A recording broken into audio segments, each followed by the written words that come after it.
Hey there, welcome back. Have you ever noticed that watches and advertisements are always set around 10:10? It's true, and there are a few really good reasons for it. First, most watch logos are at the top of the watch face, so it makes sense that the hour and minute hands would be positioned so that they don't obstruct the logo. By setting them at 10:10, they not only avoid covering the logo, but they actually frame it with the minute hand and the hour hand.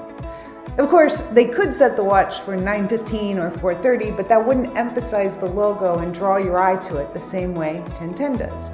The smile-like symmetry of 10:10 is just pleasing, and the brain responds positively to it, the same way it responds positively to smiles. It turns out that smiling, or just seeing someone else smile at you, or even seeing the image of a smile, activates the brain's happiness circuitry more than anything else, especially if you're feeling down.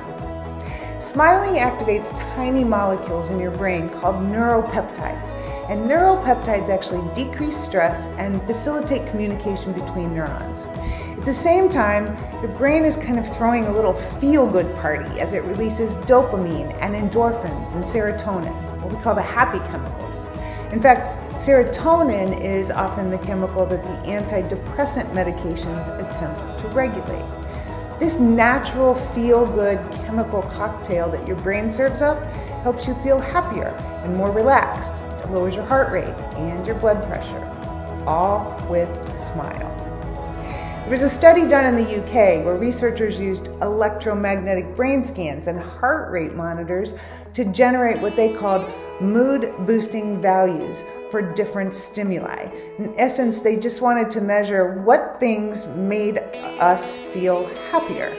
So they had participants do something or look at something or listen to something, and then measured their physiological responses as well as their brain activity to find out how happy it made them. They found that one smile can be as pleasurable and neurologically stimulating as up to 2,000 bars of chocolate, or 25,000 bucks. Have you ever noticed that it's almost impossible not to smile back at someone who smiles at you? This is because smiling is contagious, and we have a subconscious, involuntary reflex to smile when we see one. Even among strangers, when we have no intention to personally connect with them. Try it. Smile at random people and see what happens. They will smile back at you. The part of the brain that's responsible for the facial muscles involved in smiling is the cingulate cortex, or an unconscious automatic response area.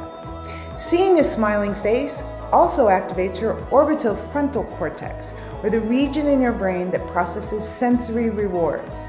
In other words, when you see someone smile, you feel rewarded. There is an abundant amount of research out there that shows the benefits of smiling. People who smile and make eye contact are consistently rated as more attractive than those who don't. When you smile, people perceive you differently, and they treat you differently.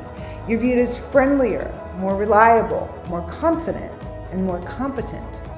The human brain is just wired for priming, and this is just another example. It isn't something we learn. It happens subconsciously, and it illuminates how subtle changes to the environment, even something as simple as a smile, can prime anyone for a more positive experience.